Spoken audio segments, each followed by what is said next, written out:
ማለትም አሁን በዚህ በቅርብ በጣም የታዘብኩትን ነገር ላካፍላችሁ። ምናልባት ይህ ቪዲዮ ይጠቅማችኋል ብዬ አስባለሁ። ወዲያም ወዲያ ያልኩ የሆነ ከስተመሬ ወንድ መጣና ባለቤትስ እንዴት ናት? ደህና ናት ወይ? ምን እየሰራች ነው? ጠፋች ምናምን ብዬ በምጠይቅ ሰዓት ወይ እሷማ ምንም አትሰራም እቤት ቁጭ ብላለች። ምን ማለት ነው እንዴ? ቆይ ምናችሁ ነው? እቤት እኮ ቁጭ ብላ ማለት ነው ልጅ አዝራ እንጀራ ትጋግራለች፣ ልብስ ታጥባለች። አንተ ያቀረብከውን እንጀራ ጋግራ ወጥ ወጣ ስንት ነገር አድርጋ እንደምትጠብቅ ግን አታውቅም። በጣም አንዳንድ ወንዶች ሁሉንም ማለት አይደለም ከእንትን የወረዳችሁብኝ ያላችሁ። ምክንያቱም እቤት ቁጭ ብላ ያለችን ሴት የእሷን ሞራሏን ለመነካካት ሀሳቧን እንትን ለማለት ወጣ ብትሰራ እኮ ከአንተ የተሻለ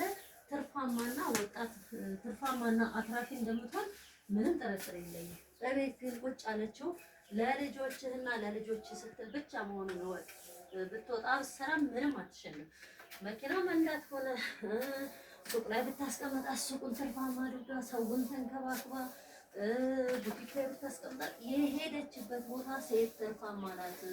እረፉ አድቡ ነው የምለው። አንዳንድ ወንዶች ማለት ነው በሴት አሚሮ ላይ አትረማመዱ። በቤት ቁጭ ያለችው ደግሜ እለዋለሁ ያንተንና የሷን ልጆች ለማሳደግ ሊሆን ይችላል።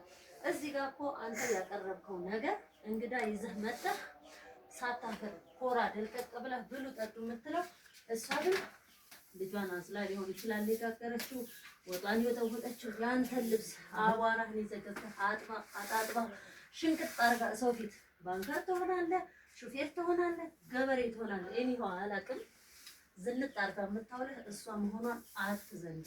ምክንያቱም ወደኋላ አንቀር ነው የምለው። ለምን እቤት ቁጭ የምትለው ቢያንስ እንኳን ነገሩን አሻሽላችሁ እቤት ቁጭ ብላ ምንም ማሰራ ከማለት አይ ልጆች እያሳደገች ነው፣ ልጆች እየተንከባከበች ነው ብትል የተሻለ ይሆናል ብዬ አስባለሁ።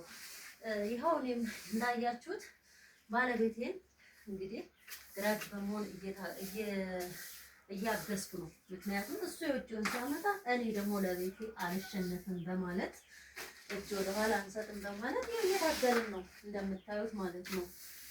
ትርፋማ ነን እግዚአብሔር ይመስገን። ዋናው ደግሞ ከምንም በላይ ጤና ነው።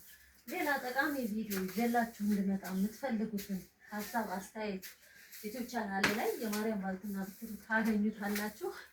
እንዲሁም ቲክቶክ ላይ ላይክ፣ ሼር፣ ሰብስክራይብ አድርጉኝ። አዳዲስ ቪዲዮ ይዤላችሁ እመጣለሁ የሚጠቅማችሁ ማለት ነው። እዚህ ጋር ምናልባት ልጅ ያዘልሽው ለኛ ነገር ለራስሽ ነው ለስራሽ ነው ልትሉ ትችላላችሁ። አዎ እንደዚህ ማደርገው እኔ ጠንካራ ነኝ። ማገዝ መተጋገዝ ግድ ነው ብዬ ስለማስብ ነው። እንደኔ ደግሞ ቪዲዮ እንዲጠቅማችሁ ውጭ ወጣችሁ የምትፈልጉ ሀሳብ አስተያየት ያላችሁ አካፍሉኝ፣ ጻፉልኝ። ማንኛውም ኮሜንት እቀበላለሁ። ምክንያቱም ሴት ልጅ እችላለሁ ካለች ትችላለች። ምንም የማትችለው ነገር የለም። አልችልም ካለች ደግሞ ላችል ትችላለች። ግን ወንዶች ደግሞ አበረታቷት። ማለትም ሀሳቧን አትንቀፉ። የሆነ ስራ ይሄን ብሰራ ፈልጋለሁ፣ ይሄን ላደርግ ፈልጋለሁ እንዴት ነው ብትላችሁ ውይ ይሄማ ከባድ ነው አትችውም፣ አንቺ እኮ እንደ ከሌ ሚስት አይደለሽም፣ አንቺ እኮ እንደዚህ ቤት ለምደሽ እንዴት ወጥተሽ ትሰሪያለሽ ብላችሁ ሞራሏን አትግደሏት። ሴት እናትም እህትም ነች፣ መበረታታት አለባት ነው። ቻው ቻው። በሌላ ቪዲዮ እንገናኝ።